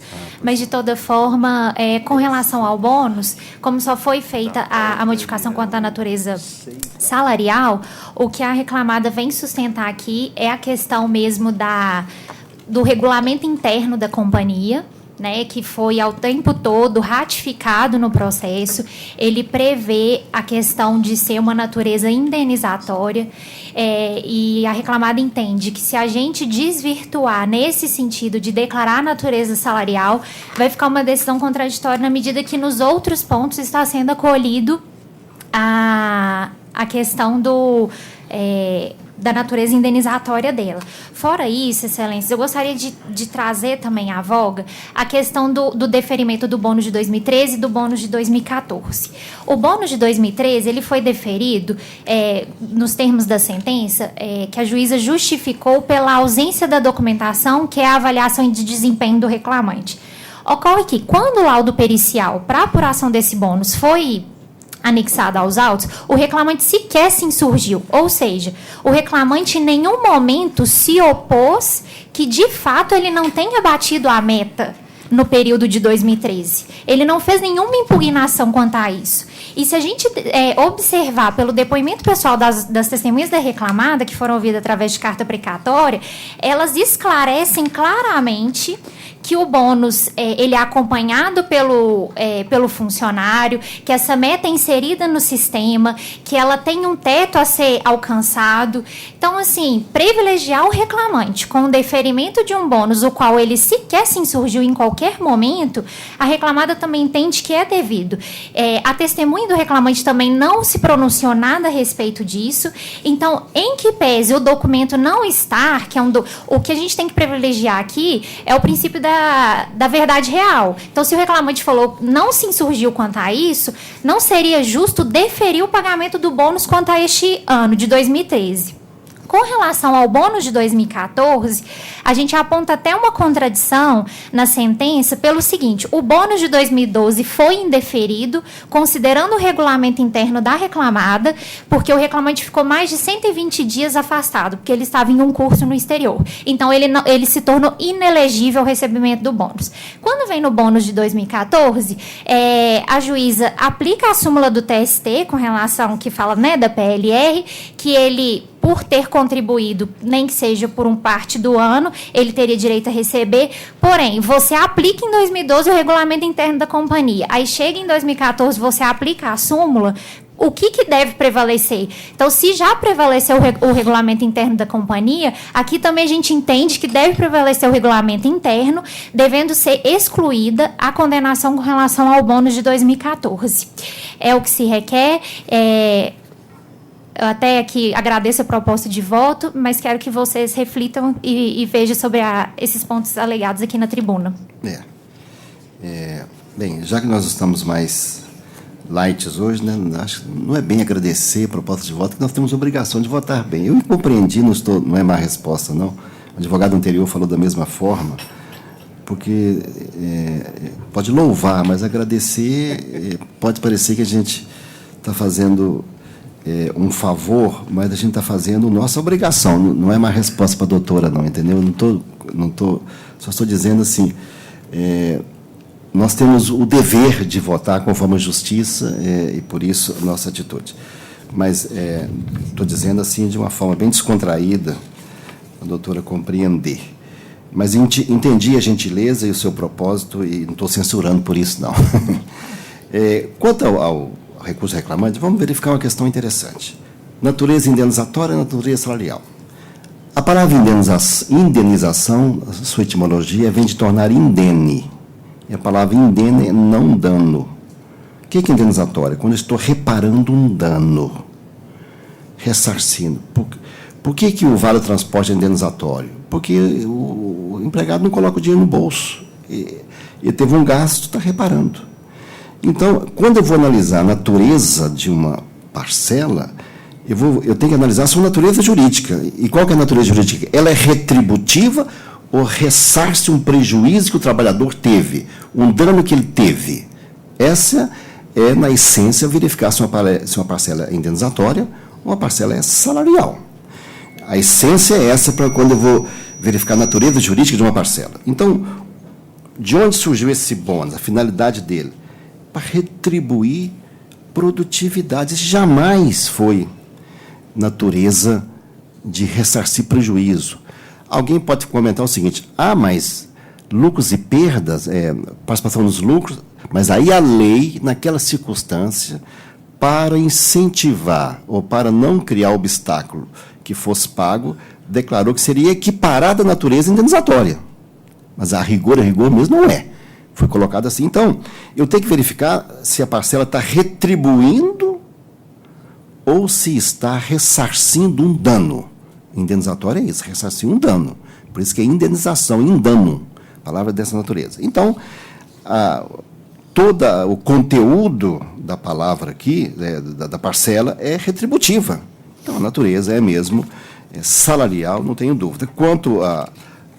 aliás, a questão essencial desse recurso nem era isso, a questão essencial de maior repercussão de valores era do dano moral, que eu estou mantendo a decisão de origem, do tal do Pokémon lá, e do cargo de confiança, que eu também, aliás, era o ponto das manchetes que a advogada me apresentou no gabinete, que ela estava mais preocupada, e depois que ela foi embora, ainda retornei para averiguar os rumos do memorial, juntamente com a minha sentença. E quanto à questão dos bônus, ainda que tenha regulamento, se a natureza salarial, eu tenho que julgar com essa perspectiva, e aqui adaptei o julgamento, entendi que o juiz decidiu corretamente, como diz o velho adágio, dá-me rifactum dabo tibius, me dá o direito que eu te dou os fatos, me dá os fatos que eu te dou o direito. Então, ofereceu os fatos, eu estou aplicando aqui, inclusive aplicando, por analogia, a súmula 451 do TST, e era ônus da empresa, a meu ver, aqui, estou ratificando a decisão de origem, demonstrar que não teria preenchido os requisitos. Por isso que eu estou mantendo integralmente a proposta de voto, louvando o denodo do advogado no exercício da sua profissão e como encaminha sua atividade. É meu voto, colho o voto segundo votante, doutor Helder. Senhor presidente, louvando a aula que o senhor nos deu agora, acompanho integralmente o voto. Doutor Lucas. Da mesma forma, acompanho o voto. Então, a decisão é unânime. Obrigada, excelência. Pois não. O próximo. Passando para a pauta do doutor Lucas, 28 da pauta, inscrito doutor Márcio Alexson da Silva, pelo recorrente reclamante. 28. 28 da pauta, doutor Lucas, 10.818 é o processo, e, no caso aqui, o reclamante é Robson, em Casa de Carne Vilaça. Doutor Lucas, com a palavra para anunciar a proposta de voto. Pois não, senhor presidente. Eu estou conhecendo do recurso e, no mérito, negando provimento ao apelo. O doutor tem a palavra. Bom dia a todos. Excelências, eu gostaria aqui de fazer algumas pontuações. Porque teve a negativa, de fato, com relação ao acúmulo da função, mas, na verdade, o reclamante ele exercia a atividade, vez por outra, ele fazia com vans, mas a regra é que ele fazia com caminhão. E nessas idas, precisava-se de alguém que o acompanhasse. E, inclusive, a testemunha da reclamada disse que, quando ela fazia com a utilização do caminhão, e ela tinha um ajudante, um auxiliar. Então, assim, por entendimento de que a própria testemunha da reclamada disse que de vez em quando ela ia, mas que só tinha 2 caminhões. Então, quando ele não ia, quem ia era o reclamante. Então, esse é um dos pontos. O outro seria o salário extra-folha, porque, data máxima vênia, a gente entende que, com a juntada, teve a juntada dos recibos, que a empresa pagava o salário extra-folha, que era pelos domingos. Até o ID 56DF 602, não gosto muito de ficar reprisando esses IDs, não, mas, na verdade, ele demonstra, de fato, o pagamento do salário nos domingos. E, assim, por mais que a gente não queira, tendo o trabalho no domingo, assim, devido seriam os reflexos, porque ele não deixa de ter uma natureza salarial. Inclusive, até tem mensagens trocadas entre o representante da reclamada, convocando o reclamante para poder fazer a pesagem da linguiça lá nos dias. Até a gente tomou o zelo de pontuar muito bem isso aí. E com relação ao adicional noturno, quando tinha que fazer as entregas lá na cidade de Areal e Ubá, sendo de caminhão principalmente, não dava para poder fazer numa jornada de 10 horas, igual foi explanado aí pela reclamada. Então, para poder se fazer, inclusive, a testemunha do reclamante chegou a receber as mercadorias de 22h30 até as 2h30 da manhã. Então, nesse caso, inclusive, a testemunha da reclamada diz que a média de gasto de tempo para se fazer essa viagem era de 10 horas, saindo 5 da manhã, mas se tem mensagem, por exemplo, do proprietário da reclamada às 14 horas, perguntando se ele já estava na cidade para poder fazer as entregas remanescentes que tinham ali nas circunvizinhanças, então entende-se que nesse período aí, para poder se fazer essa viagem, ele teria que sair de madrugada e 10 horas para poder fazer isso aí, já entrando também no campo do intervalo interjornada, ele não conseguiria fazer isso aí sem o intervalo, se ele realizasse o intervalo interjornada. Isso aí é o que a gente entende. E com relação às férias, tem as notas fiscais anexadas, o ID 6A 6809D, o OCF 36FB e o A43AF2A, que eles têm a sua emissão justamente na data em que o reclamante deveria estar gozando de suas férias. E ele que entregou, e inclusive a testemunha do reclamante confirmou essas entregas. Com relação ao FGTS, tem uma fita de máquina, assim, para quem já militou, que já tinha mais o hábito anterior, porque hoje tudo é informatizado, mas na época é aquela fita, aquela máquina que a gente fazia digitações, aquelas Olivetti e tal, da vida aí, e na verdade tem lá de fato a dedução em vermelho do valor de R$ 3.133,81, que é exatamente o valor que a reclamada deveria depositar a título de fundo de garantia, e ele foi descontado na rescisão de contrato de trabalho. Então, assim, não seria nenhum esforço hercúleo ou tentativa de forçar, não é porque, de fato, isso aconteceu e ainda ficou para ele ter que ir lá e devolver a diferença. Então, na verdade, ele saiu de lá, tinha o valor da rescisão, tinha o valor da multa fundiária, que deveria ser depositada pela reclamada, e, na verdade, houve esse abatimento, ele ainda ficou devendo 700 e poucos reais. E teve a alteração da data do aviso, que a gente até tomou cuidado de juntar os dois, e que, de fato, se a gente for observar que o primeiro aviso é que valeria, porque o empregado já tinha, o princípio da não surpresa, que já tinha que procurar outro emprego, e aconteceu essa situação de modificar a data do aviso dele, então, de fato, ele ficou extremamente prejudicado. E ficaram aqueles 7 dias lá no aviso sem ele receber. E, por fim, por derradeiro, para também não ocupar muito o tempo de Vossas Excelências, houve a condenação dos horários de sucumbência.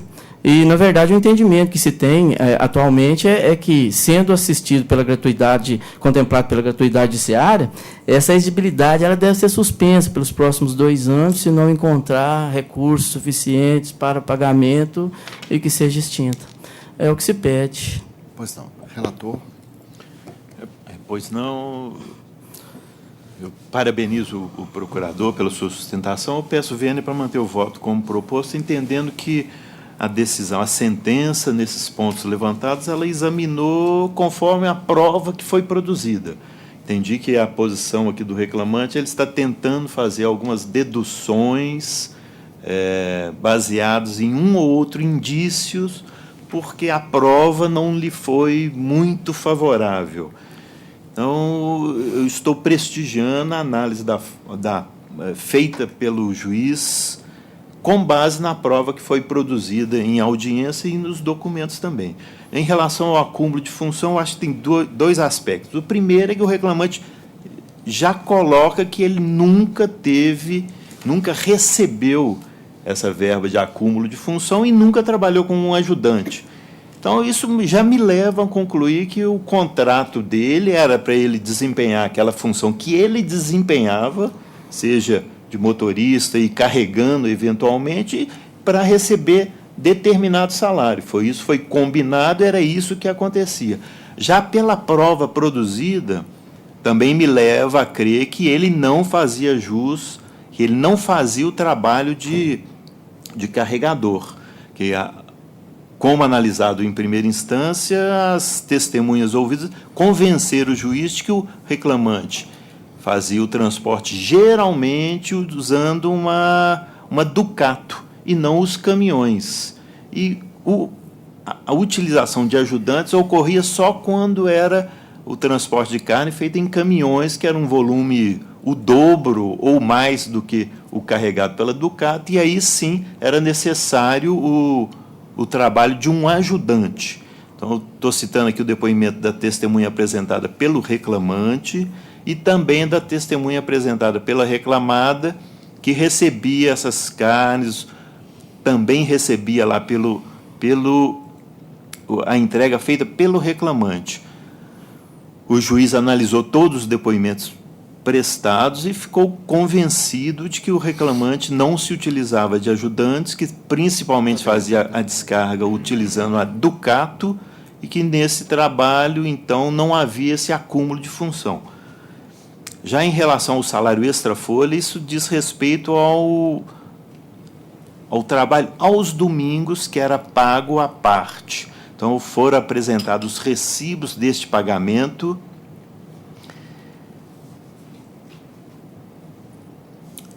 e o reclamante agora, no recurso, se insurge quanto à inexistência de apontamento de diferenças em favor do autor quanto ao montante quitado por essa prestação de serviço. Mas cabia ao reclamante, diante da apresentação desses recibos, desses pagamentos, demonstrar que o pagamento efetuado não era condizente com o trabalho realmente efetuado, tendo em vista que o ônus dessa prova é do reclamante. Mas ele se limitou a argumentar que percebia R$50 por domingo trabalhado, que não eram calculados a contribuição previdenciária, FGTS, férias e 13º sobre o salário, mas não apontou os valores ainda devidos. Não houve nenhuma demonstração de qual seria o erro nesse pagamento representado por esses recibos. Portanto, entendi que o recurso não está trazendo elementos suficientes para que a sentença seja reformada nesse ponto. Já em relação ao adicional noturno, o juiz também fez uma análise dos depoimentos. Eu estou citando aqui os depoimentos do próprio reclamante, né, que ele fala que, salvo o Bar e Areal, o depoente saía para a rota por volta das 10, 11 horas na segunda-feira. Nos demais dias não tinha horário fixo. Geralmente retornava por volta das 17, 18 horas, a depender do horário de saída, etc. Mas acontecia de acabar mais cedo também na sexta-feira, por volta de 14 horas. Estou citando também o depoimento da testemunha Aguinaldo, que sempre sai pela manhã, retorna por volta das 17 horas. O mais cedo que o depoente já saiu foi 5 horas da manhã, quando ia para o Bar e Areal. O senhor Robson, que é o reclamante, pelo que observava, tinha essa mesma rotina. Então, pelo próprio depoimento do reclamante, não há declaração de que ele saía antes desse horário de 5 horas da manhã. Não havia, então, e a prova testemunhal também não convence a respeito do trabalho noturno. Então, mais uma vez, com base nos depoimentos que foram colhidos, não vejo como reconhecer também esse pagamento de adicional noturno.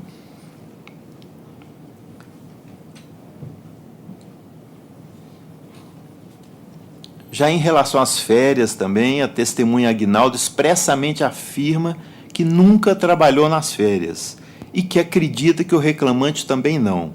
Os documentos também comprovam que o autor usufruiu férias no período ali apontado. E o fato de haver sido emitida nota fiscal em 11 de fevereiro de 2006, como ressaltado no recurso e da tribuna, não autoriza a afirmar que a entrega das mercadorias foi feita pelo reclamante. O fato de haver essa emissão dessa nota não demonstra que o reclamante fez essa entrega no período de suas férias. Então, mais uma vez, o ônus dessa prova era do reclamante, do qual ele não se desincumbiu. Também em relação ao salário descontado no TRCT, 7 dias de aviso, que não foi concedido, o reclamante narra em seu apelo que o aviso prévio havia sido concedido a partir de 4 de abril, data em que foi dispensado, mas com concessão de 15 dias de férias. A empresa alterou o início do período do aviso prévio para 19 de abril, com término 27 de maio. A empresa confirma essa modificação e acrescenta que a opção de redução de 7 dias corridos pelo reclamante se deu no período de 21 a 27 de maio de 2018. Portanto, não houve sobreposição entre o período da concessão das férias e o aviso. Ele gozou primeiro esses 15 dias de férias e depois foi considerado o período do aviso prévio.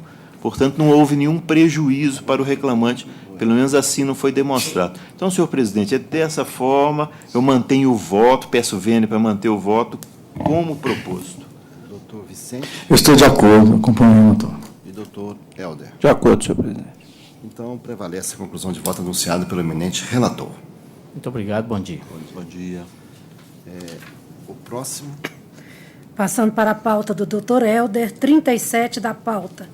Inscrito o doutor Álvaro Guilherme Mena Barreto Júnior, pela recorrente reclamada. 37. 37. Doutor Helder,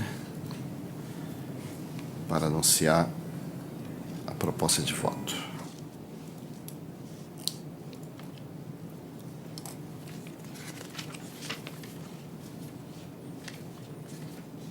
Pois não, senhor presidente. Estou conhecendo os recursos ordinários, estou rejeitando a preliminar e a prejudicial de prescrição suscitada.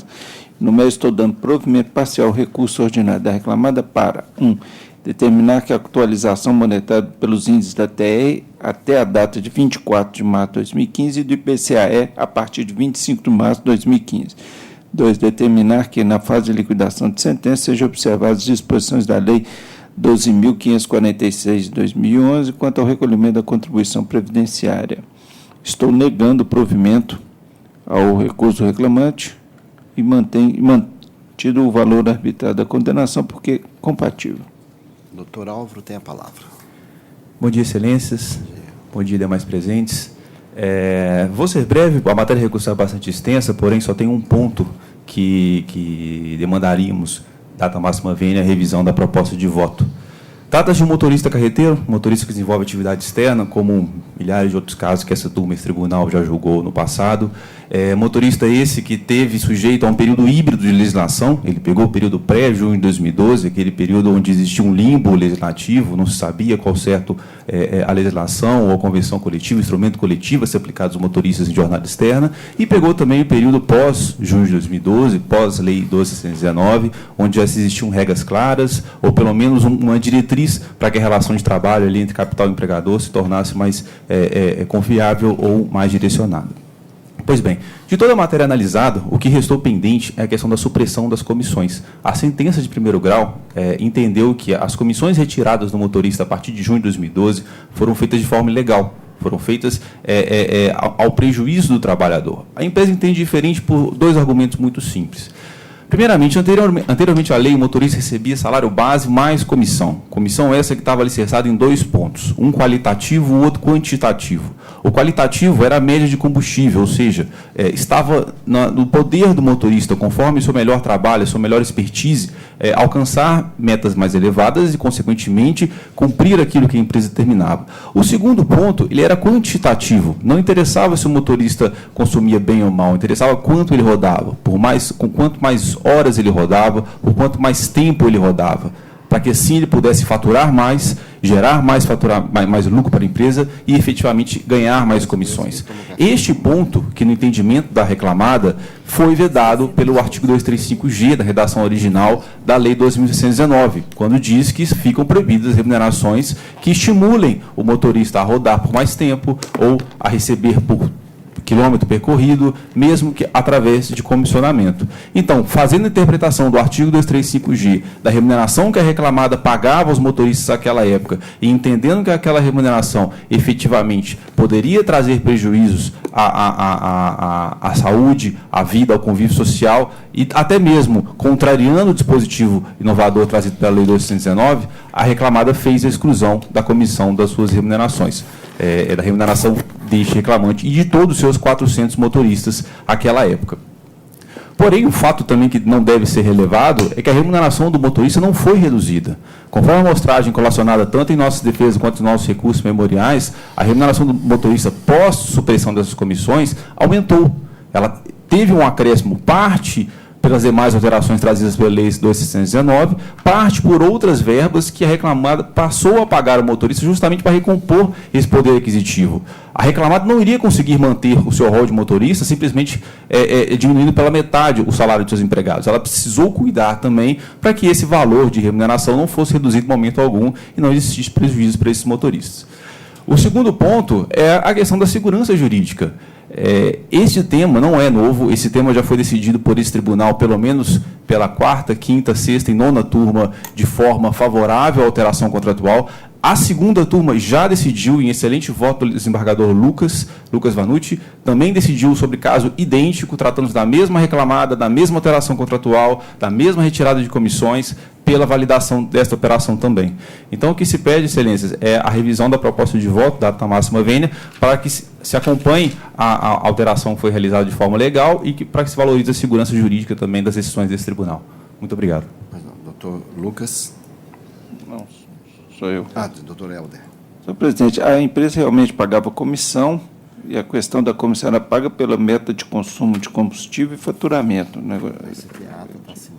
O artigo 235G da CLT, agora implementado pela 12.619, fala que é proibida a remuneração do motorista em função da distância percorrida, do tempo de viagem, quantidade de produtos transportados, inclusive mediante oferta de comissão ou qualquer outro tipo de vantagem, se essa remuneração comissiona comprometer a segurança. Olha, isso não é segurança, a comissão que se pagava é por frete e também por economia de combustível. Não entendo isso como questão relevante de segurança, que traga insegurança, aliás, para os demais motoristas que trafegam nas rodovias.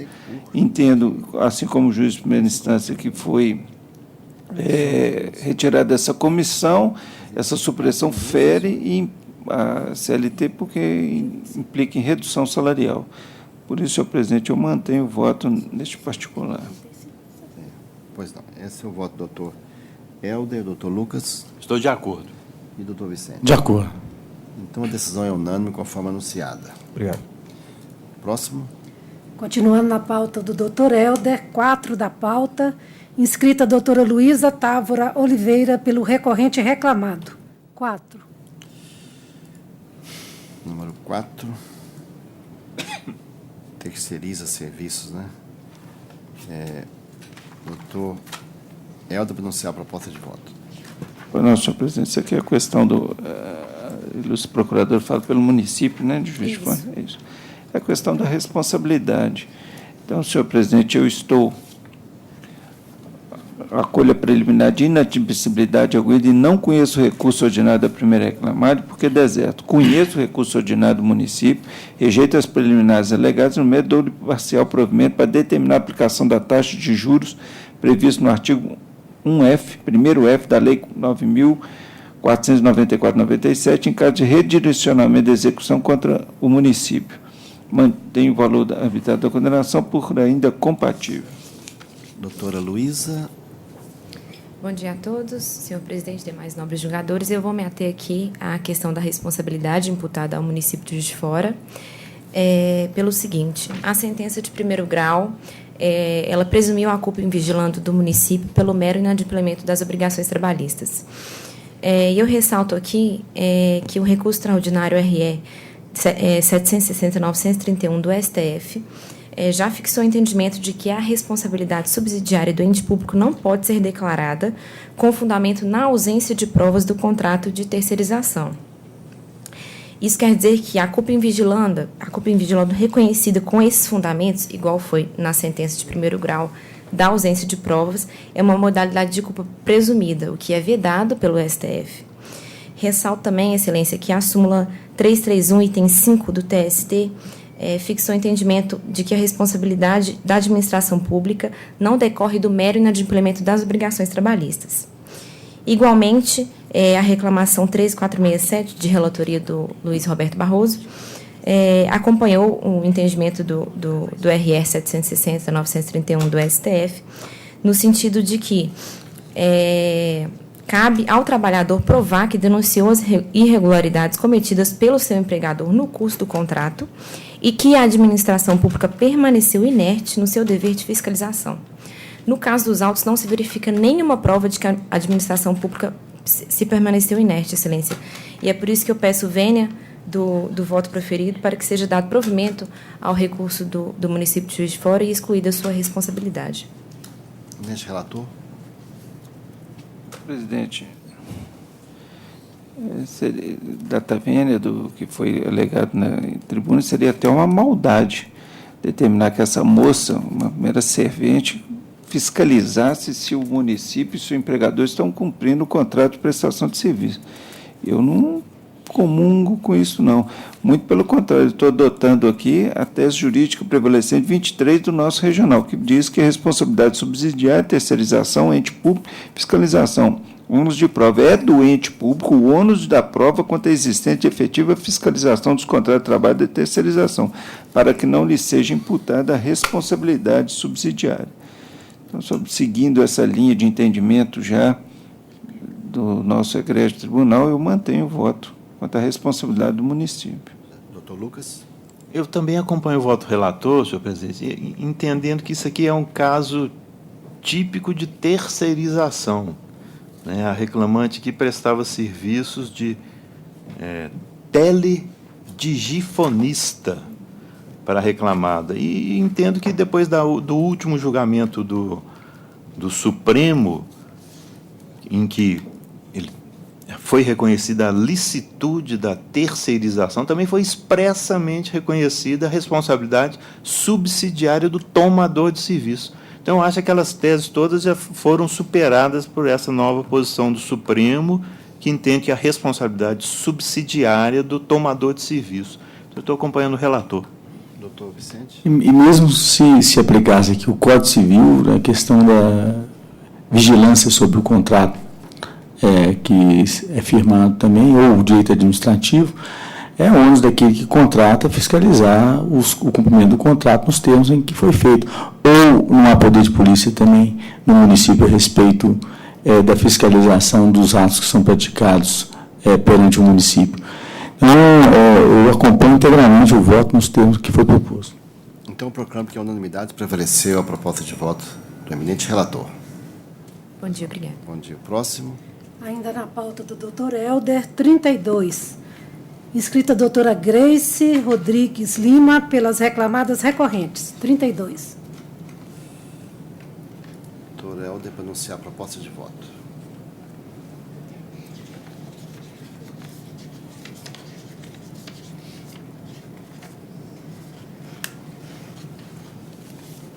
Senhor presidente, eu estou conhecendo dos recursos, rejeitando a preliminar de nulidade alegada pelas reclamadas, no mérito, negando-lhes provimento. Doutora, tem a palavra. Bom dia a todos. Bom dia. O caso dos autos, ele versa sobre corretor autônomo alegando vínculo de emprego. O juiz de origem, ele decidiu que existia o vínculo de emprego, fundamentando em suma que o corretor estaria subordinado à jornada de trabalho e ele não detinha autonomia durante suas atividades. Todavia, merece reforma a sentença, dada a máxima vênia, em razão das provas nos autos, principalmente as provas produzidas durante a audiência de instrução e julgamento.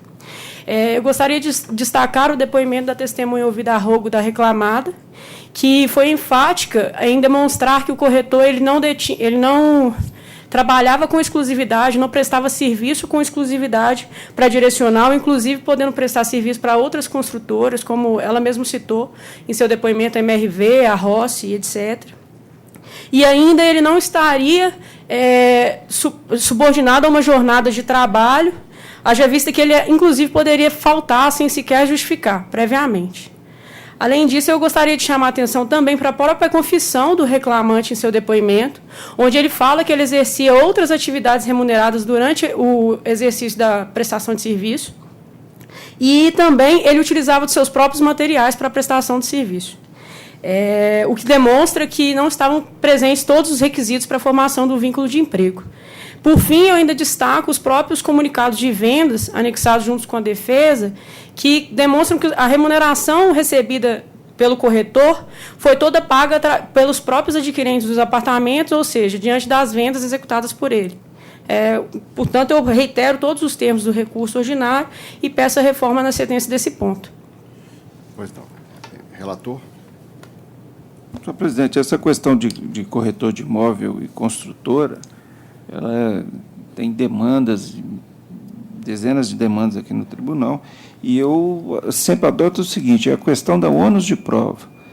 O reclamante aqui, assim como o juiz da primeira instância entendeu, ele comprovou que ele é obrigado a participar dos trabalhos de vendas da construtora, e, por isso, achei também que ele estava subordinado. O fato dele trabalhar para terceiros também não desnatura o contrato de trabalho, tanto é que foi até indeferido as horas extras que ele pediu. Eu mantenho o voto nesse sentido. Agora, dizer que ele recebia de comprador, e a construtora recebia de quê? Se ele vendia o imóvel, quer dizer, se destaca nessa hora. É muito comum você comprar um imóvel e a própria construtora ou o corretor fala, você me paga X do valor do imóvel, que seria a minha comissão apartada, e o restante do imóvel. Isso é comum. Agora, dizer que a construtora não pagava nada a ele, quando se retira do próprio valor da venda a corretagem, aí é uma distância enorme de argumentação. Eu mantenho o voto, senhor presidente. Pois não. Doutor Lucas? Eu acompanho o relator. Doutor Vicente? De acordo. Então, decisão unânime conforme anunciado. Obrigada. Tem mais algum? Tem. Na sala de ED do doutor Helder, há uma inscrição na sessão para assistir ao julgamento da doutora Suzana Leta Guedes Moraes, no 10 da pauta. É o processo 11.429. No caso de ED, só para assistir, que não há Só sustentação. Deixa eu me achar aqui. Doutor Helder, onde que está? Segunda página. Tem 2 páginas, eu não estou achando a segunda página. Qual que é o número do ED? É o 10 da pauta, é o 11.429. Está na segunda página. Sim. Na segunda página. Um AP. É um AP.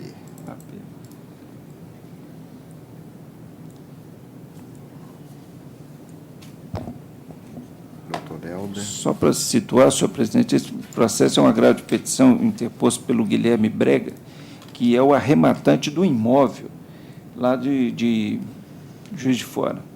Foi julgado o agravo de petição, negado provimento, depois entraram com... Deixa eu ver aqui, entraram com embargo de declaração, já foi julgado, porque é considerado o lance vil, foi menos de 50%. Aí o que foi feito? Esse arrematante depositou a importância de mais 460 mil para chegar nos 50%. E, por isso, eles vieram pedindo, em novos embargos, que fosse aceita a arrematação. Eu estou negando o provimento aos embargos de declaração, apesar de ter feito isso mesmo, ele ter conseguido a metade do valor, só que o que me chamou a atenção nesse imóvel é o seguinte, já tem, inclusive, recurso de revista nesse processo, em que a conservadora Juiz de Fora, que é uma executada com várias dívidas, não só aqui na trabalhista, como também no juiz civil, em que ele apresenta um recurso falando que no Tribunal de Justiça esse mesmo imóvel já foi avaliado por um valor muito superior ao que está sendo discutido nesse processo. Inclusive, pede antes que fosse feita uma nova arrematação, uma venda em asta pública, se fosse feita uma avaliação, porque esse processo, porque aqui foi avaliado em 8 mil e poucos reais, e o TJ já apresentou laudo, apresentou uma avaliação de 17.574.000, e tem um laudo que foi feito também no civil, de avaliação desse imóvel de 28.075.000 reais. Foi isso que me chamou a atenção, eu achei mais prudente, primeiro, que já foi julgado, já foi considerado lance civil.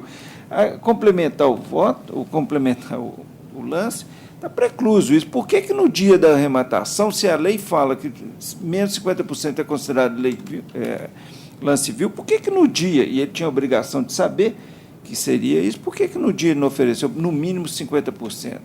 Ele não ofereceu, então já foi julgada a questão, e está me chamando muita atenção isso, senhor presidente, é a questão da avaliação do imóvel.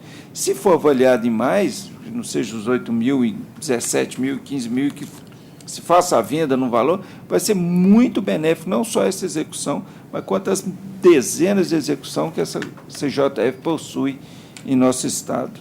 Por isso, senhor presidente, eu estou negando provimento ao desembarque da declaração, não estou dando o efeito modificativo desejado pelo arrematante. Doutor Lucas. Estou acompanhando o relator. Doutor Vicente. De acordo. Ainda mais na via de ED, né? Na via de ED não tem mesmo jeito. Bem, tem mais algum? Bom dia, obrigada. Bom dia. Então, nós vamos dar aquele intervalo para...